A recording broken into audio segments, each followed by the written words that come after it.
remember sitting in her office and she said, you know, if you could do anything in the world, what would you do right now? And I was like, I really want to go to the Himalayas.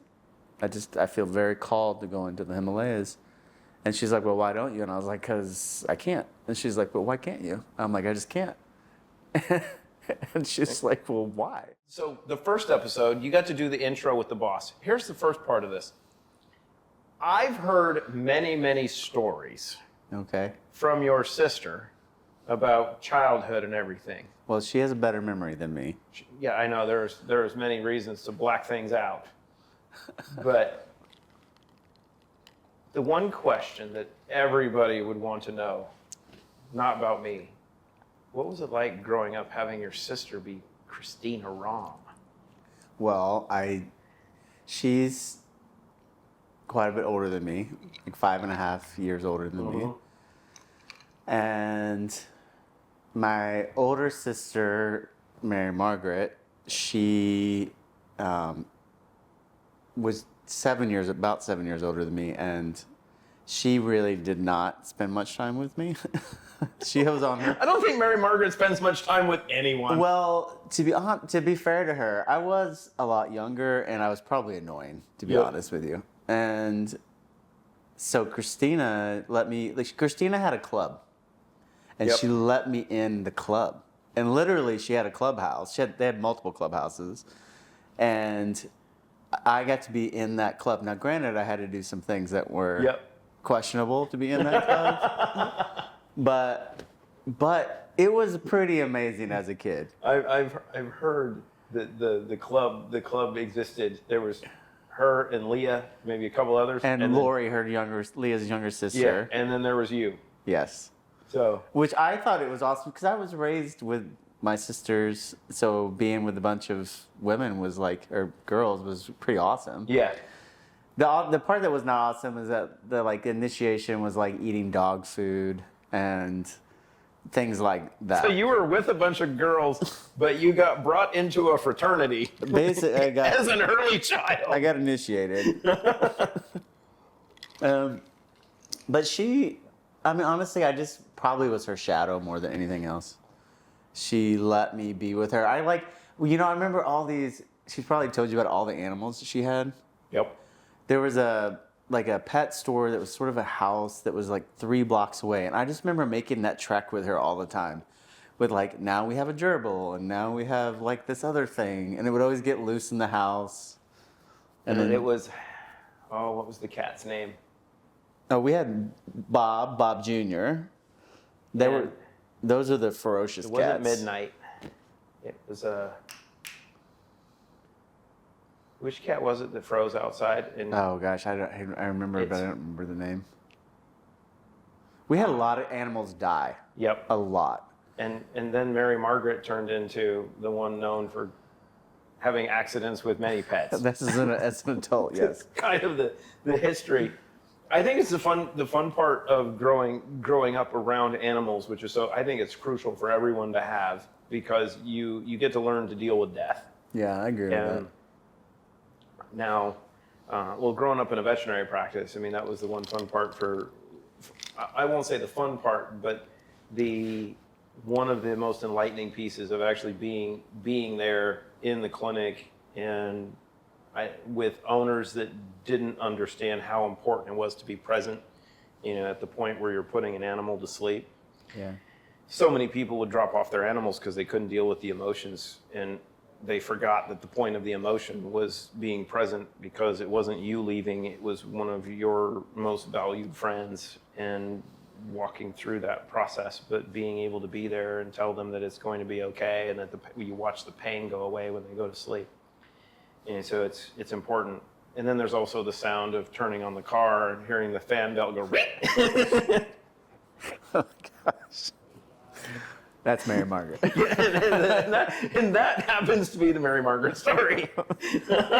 It's which is kind of funny because she's also very loving toward the animals too. It's just, I think that when the things going on. She's just blessed with the accident gene. Yeah. So you went a different route. She went ended up going, multiple schools, and has had this unique background into science. You've ended up taking a different approach into really the other side of science, from a we'll get into this, the difference between theology and spirituality. But you've had an opportunity to study both, right? From Christianity, but you also spent time over in Asia. I have, yeah. Talk about that a little bit, because growing up, I studied Buddhism, like to understand the philosophy of it. But you actually studied Buddhism. Yeah, well, a big turning point for me, I will never forget. So, but before I moved to San Diego, when I was 24, I moved from St. Louis to Flagstaff, Arizona at first. I couldn't find a job, and I moved in with some friends in Phoenix, actually Scottsdale, Arizona. Middle of the summer, it was not enjoyable for me. Oh. But I remember being in a bookstore, I think it was Barnes & Noble, and is that even still a thing? I think it is still a thing. Yep. Amazon hasn't killed it yet. And there was a book by Thich Nhat Hanh called Being Buddha, Being Christ. And I remember I sat all day in there reading that, and afterwards thinking it opened up inside of me something that I didn't even know existed. So then I went on this big quest to figure out what this was, but I didn't have anyone I could talk to. So it's a long roundabout road. I ended up going to grad school, to a school that was a big part of it. So because transpersonal counseling means it's like mind, body, spirit, but an easier way of saying it, it's like Eastern philosophy with Western psychology. That's the combination.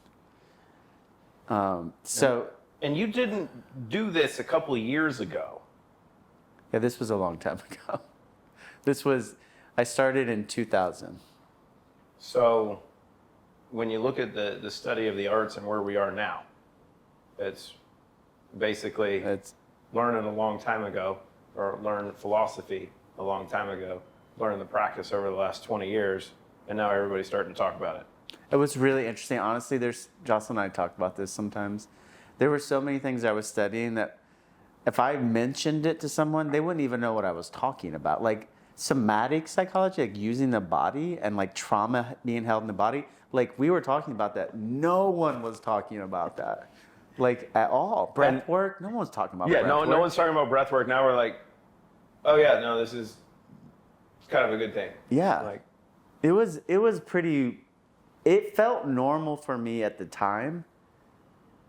But when I left school, I remember thinking, especially when I left the Bay Area, which was not long after graduating, I remember thinking like, oh, like no one else is talking about this. It's like, wait a minute, am I crazy, or kind is there of an felt that educational way. curve? I just learned to not talk about it with lots of people, just kind of like, I have a master's in psychology, just leave it at that. It's like, what did you study? You're not ready yet. It would make people uncomfortable, I would say that. It's like you went through the process and they gave you a red pill and a blue pill, and they're like, hold on to this, you'll be ready later on. Like, go for a walk. A little bit. I mean, like I said, it just felt normal to me because it's like probably what everyone does. I was just feeling my way through my life. I was trying. It wasn't like I was.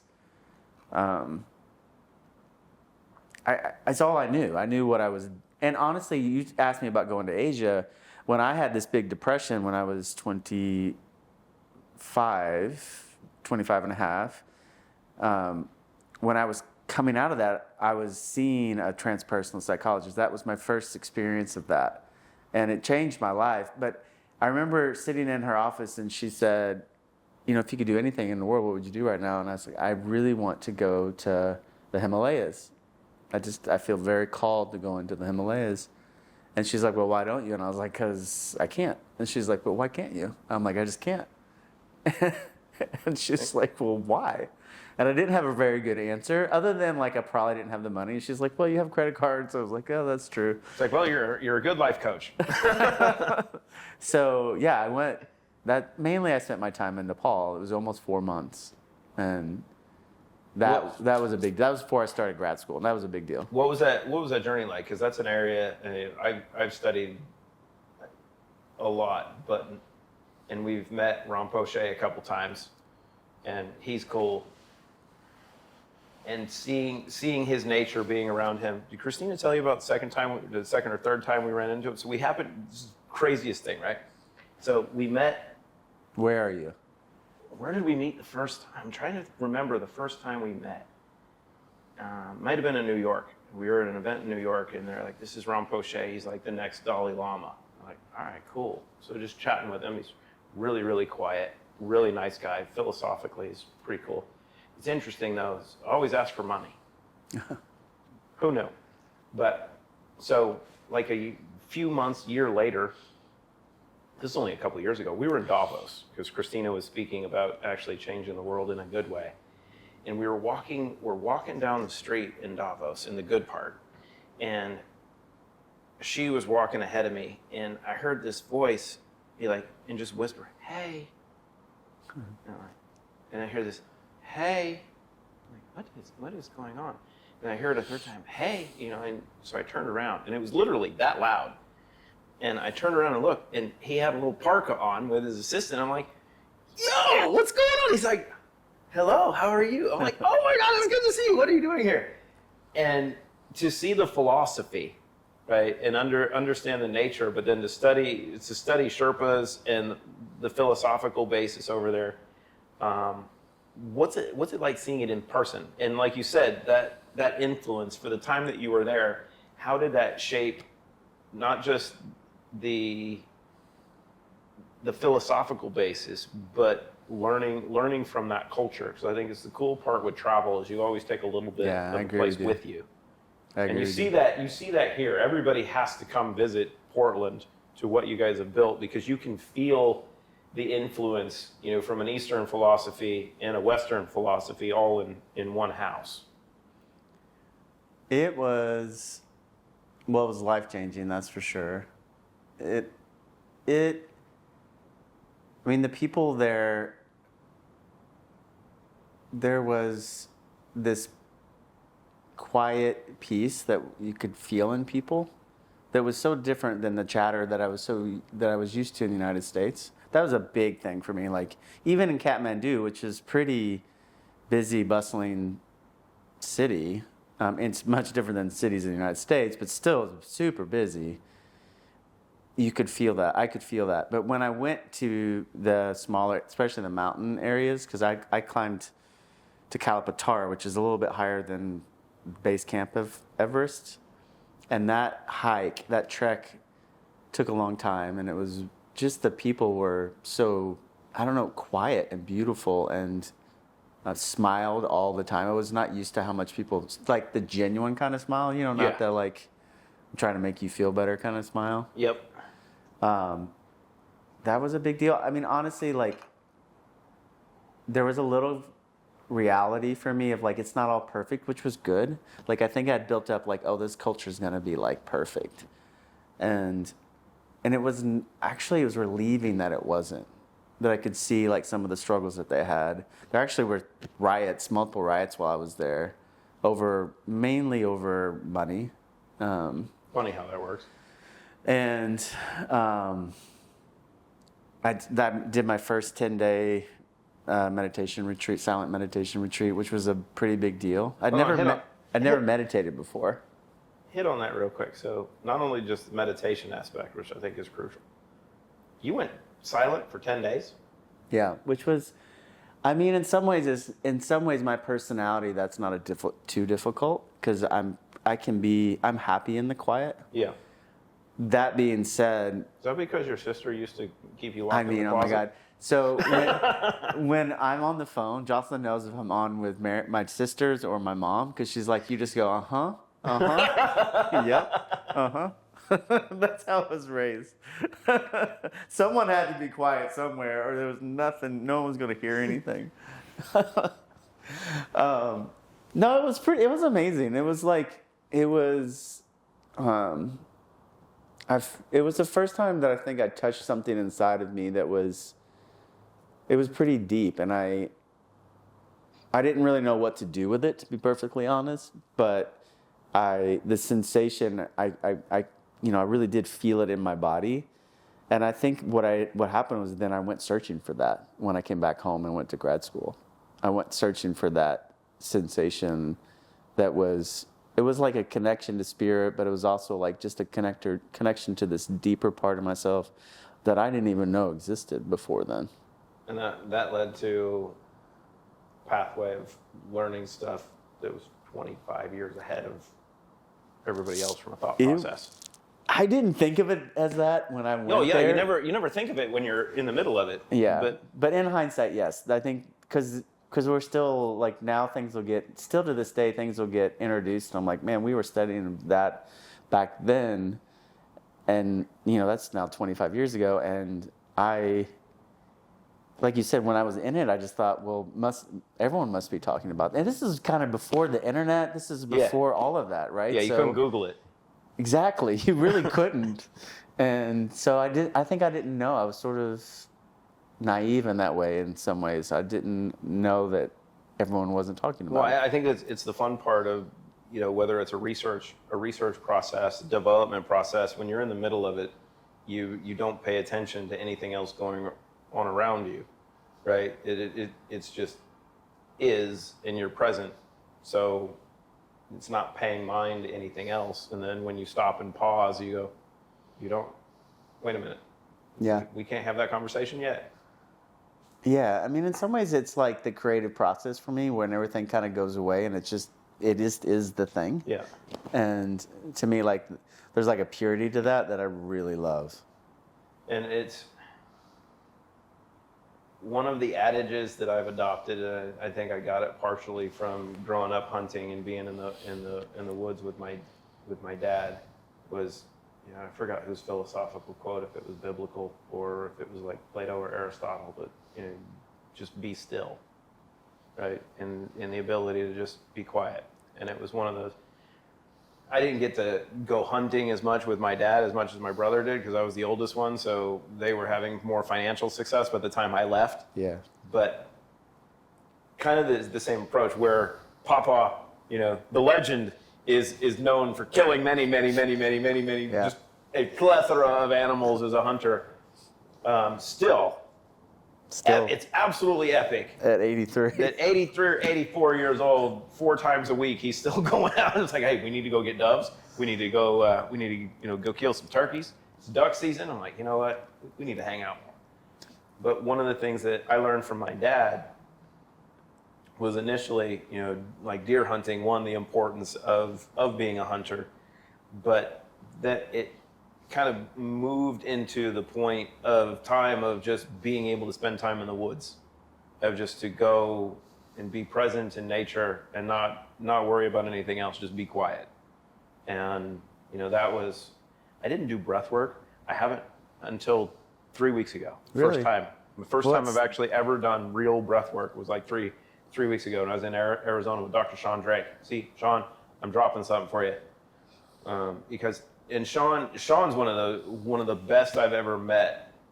He's in Scottsdale. It's kind of funny how things come around, but he was a chiropractor initially, but what he's figured out is the process for kind of relaxing and working to adjust the autonomic nervous system to try to get people back into, you know, some semblance of parasympathetic balance, and then being able to work and make adjustments. And so it's the interesting base when you look culturally. Here, we run in sympathetic overdrive where everybody else in the world is trying to find balance. Yeah, it's true. You go overseas, you're like, oh, this is peaceful. Everybody looks different. They feel different. They function different. Yeah, honestly, it's probably the thing that I noticed in Nepal that you're asking, like, what did I notice? Because I also spent time in Thailand. I was in like the very like the countryside of Thailand. Yep. And it's a Buddhist country too. Yeah. And same thing, like, it's just a different way of being. And I was like, what is this way of being? It's like, wait a minute. We could bring this home. Yeah. Yeah. I mean, this is kind of off topic, but for some reason. We don't have topics. This is the point. This is one of the things that I remember when I was in Nepal that I was really, really struck me is that men in Nepal hold hands. It's very common. They do the same thing in the GCC. I know. In Muslim countries. And I remember thinking, like, it kind of made me uncomfortable at first, just because I wasn't used to it, you know? Yeah. And then I remember, like, one of the things that really hit me was, like, one of my really good friends in grad school, really smart, really amazing guy. And I remember him saying to me, like, one of the reasons why I love to date women so much is because I just want to touch. I want someone to touch me. Yeah. And I was like, yeah, that's right. We don't do that here. Men do not do that. Yeah, it's like, no. It's like hugs. I was, we were doing a podcast, or actually, Christina was doing a podcast like a week ago, or 2 weeks, week and a half ago in LA. And Laura, who she was doing the podcast with, when we got done, she's got a six-year-old son, I think a 4 or 5-year-old daughter. They're both amazing. And her daughter, I guess we were like some of the first people of all the interviews that she's done that actually got to meet the kids, which was kind of cool. And I was talking with her daughter came out, I'm like, okay, can I teach you one thing? Because she was giving people hugs and everything when they got back from school or whatnot. Like, let me show you how to do special hugs. I'm like, do you know what a heart hug is? She's like, no. I said, so the important thing to do is for us that you want to hug left to left. So you want to put your heart together with your mom. She's like, oh, okay. And so I'm like, look, I'm not the strange dude. I'm like, I can show you. And then Christina's like, no. She looked at me like, I don't know you. And Christina's like, let me show you how to do this. I'm like, it's safe space. No stranger danger in LA. But being able to teach people the importance of actually the connectivity and then understanding the metaphysical aspect and the physical aspect and the electrical aspect of how we're built and how we function, which I think is a big difference in culture, right? Because in Eastern philosophy, they understand energy, right? Whether if you're talking chi and moving things, and Dr. Effie Chow was someone that I studied with like 20 years ago. I think she might still be here in Portland, but she was one of the biggest qigong masters, and she taught me how to make chi balls and work with energy. And we were at an event, and I watched her have a doctor lose 50 pounds and probably at least 10 inches in his waist in 45 minutes. From doing that? By just pushing energy in him. I mean, he was like out to here, distended and just fat and obese. And by the time she was done with the session she did with him for like 45 minutes, it was funny because, I mean, he's an MD, PhD. You go, wait a minute, there's no prescription that you can take that does that. And he was drenched in sweat. And you go, okay, there's something a little bit different here. Yeah. And I watched her, one of my buddies, he played college basketball, he's like 6'4", his brother was with him, who was playing defensive tackle for the Pittsburgh Steelers at the time. And she's like, okay, here's what I want you to do. I want you to stand right over there. She had him stand like 20 feet away, back to back. So one was facing him, and then his brother was back to him facing the other way. Yeah. And so she's like 20 feet away, and she's like, I'm going to push you. From 20 feet away. From 20 feet away. And this little woman that's about 5'2", pushing 100 pounds, maybe 102, 104, fully clothed. And she's like, okay, I'm going to push you. And they started laughing. She's like, boom, and knocked him back. Oh, I would love to see that. and hitting him in the chest and literally knocked him back. And they're like, what in the? I'm like, okay, this is kind of cool. I'm like, now I'm beginning to understand. And so really bridging, the aspects of understanding our true spiritual strength, which different cultures have studied for a long time, right? And when we look at like Sherpas in Nepal, like how can you guys climb, Mount Everest with all of the materials on your back going, yeah, I got this. Are we going today? Yeah, it's clear. Let's go. And you go, wait a minute, how many times have you guys summited this? They're like, a couple times a week. Yeah, they don't keep record of that because it doesn't. Like, it's not that we don't count you guys. We got to count the white people that are doing this, that are dying on the hill, and you guys are like, don't worry, we'll pack your shit down when you don't make it. Yeah, and by the way, we don't need your oxygen. Yeah, it's like, no worry, we got this, and they go, well, part of that's genetic. I'm like, is it? It's like, yeah, maybe. It is, one of the things about, when you said when you travel, you pick, like, it's not just like knowledge that you're getting. It's literally like it feels like more of what I've learned when I've traveled is, like you said, just like almost by osmosis. It's like this idea of we're porous and we're taking in energy and we're pushing it. We're giving it to others as well. And to me, like that's one of those things of when they're like, oh, when they complain about sometimes how Americans can be, I think that's sort of an energetic thing. Yeah. Do you know what I mean? It's the resonance of like, wait a minute, you don't fit in.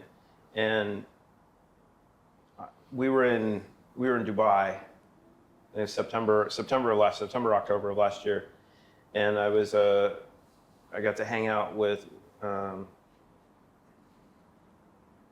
Sheikh Aziz, who's one of the royal family members in Ajman, one of the smaller emirates. So it was me and him and Khalid hanging out at their family place in Ajman. So we were talking geopolitics and philosophy and everything, and that was one of the things that he brought up of, the difference of what's going on in America. He's like, look, you understand that your country was hijacked on September 11th and it's run by Satanists, right? That it's not the American people, but energetically, you guys have a problem. And I think that's a big thing, especially going over, overseas. Like we're wound so tight. Yeah, we are. And that when we go east or west, it's funny. They call it the Far East, yet we have to go west to get there. I've never figured this out. Depends on your orientation. I know, and it's like, what map are we looking at here? Because is it flat where you've only got to go one way and you end up the other way and you fly over? And it's like, I don't know. But if you're wound too tight and you walk into an environment where everybody's peaceful, you're going to disrupt the room. Yeah, you can feel it. Even if you don't say anything. Well, like one of the great examples of this for me is, in the beginning I told you about that book that Thich Nhat Hanh wrote called Being Buddha, Being Christ. Well, when I went to grad school, I ended up seeing him speak a bunch of different times. And he was the same thing as the woman you were talking about. He's like, maybe he's 5 foot tall. And maybe 5'1", but skinny, small man. And quiet, so quiet. I mean, even like, this hall is packed with people to hear him speak. And if you counted how many words he actually said, it would probably be shocking, to be honest with you. But the power of his presence could move mountains, is what it felt like. And that to me is like, I'm always more floored by when someone can move me without saying words. Of course I can be moved by someone's words. But when they can do it when they're not hardly saying anything, that's power to me. That's influence. Yeah. Right. And I think that's the fun part of the process, which we'll talk more about in our second episode, because we'll get into theology. But that aspect of just being present and learning. Okay, you're tapping. So I want to get into this because this is actually a fun little piece of this. When did you start, or why did you start tapping, or what? It's like for me. Where'd you learn it from? Okay, where I became aware of it when I was in grad school, I took a somatic resourcing course, which sounds weird to even say, but it was a really powerful course, and it's like Haikomi and all these different things. And so I'm with the instructor who was, I can't remember his name, but he was one of the big figures in Haikomi in the United States. He did this course or this lecture on somatic resourcing, and I went to the front of class, and he's like, I'm just going to talk and you just stand here, but then we're going to have a conversation in a second. But he was paying attention to me as he was talking, and he did the same thing. He's like, you're doing this thing. Why do you do this? He's like, do you know why you do that? And I was like, no, I don't know. I didn't even know I was doing it, to be honest with you. I was like, I sort of knew what he was saying, but at the same time, I wasn't really conscious of it. And he said, we're all resourcing ourselves with our bodies, but when it becomes powerful is when you're aware of it, when you're conscious of what you're doing. So it's like there are little things I do when I'm a little out of sorts or like a little anxious or a little... To get centered? Yeah, and it really does help. And I don't do it, like I wasn't doing that consciously, but I Yeah. do know that I do it. Yeah. And I allow myself to do it, if that makes sense. Well, I think the cool part is just knowing the skill set and understanding it. We were in Vegas, it was a month and a half ago, working with some of our new partners, and one of them, he's one of the top hackers in the world, right? And it was funny because when you meet him, doesn't look like techie super geek, right? Because he's actually really cool. Dude, and let me rephrase that. You can be really cool and be techie. But, so he's really cool, but we were chatting. He's like, oh yeah, I was diagnosed as severely autistic as a kid. Which, if you're a parent of a kid that's been diagnosed as artistic, notice I said artistic, not autistic, because we're all in the spectrum, which is actually we need to talk about that too. But he was like, look, I learned to code and do this because of how my brain's wired. And I'm like, okay, I get it. So we were sitting there having conversations about different stuff, and he started tapping the same way, and I'm like, bro, you know what you're doing? He's like, you notice. I'm like, yeah, I pay attention to things. It's kind of cool. He's like, yeah, it's how I stay focused on stuff, but actually keep everything in order. I think it slows my heart rate, honestly. Yeah. I can feel that. Because it gives you a chance to just calm down. Yeah, my nervous system goes. Yeah. And I think that's the key part where we're getting into now. Where, like, when Christina and I met 10 years ago, one of the first things that I did in working with her because of what she was doing in healthcare, well, actually, it wasn't one of the first. Yeah, it was one of the first things. Was finding a company that had a medical device that was kind of bridging the integrative health space, and they're still the leader in the space, yet no one really knows how to apply it. But they were using heart rate variability to measure autonomic nervous system function and cardiovascular function and neuropathy. And looking at that, and this was 10 years ago, and I was trying to teach doctors how to implement this into their practice. One, because it was a cash cow on what it would bill and what it could identify, but showing them, look, this is going to give you early markers for stuff you can't see currently. And because of their astute medical training, no comprehension of how to interpret it or what the sympathetic and parasympathetic function was. Well, that was probably still, people weren't talking about it as much back then. Oh, right? no, it was 10 years ago.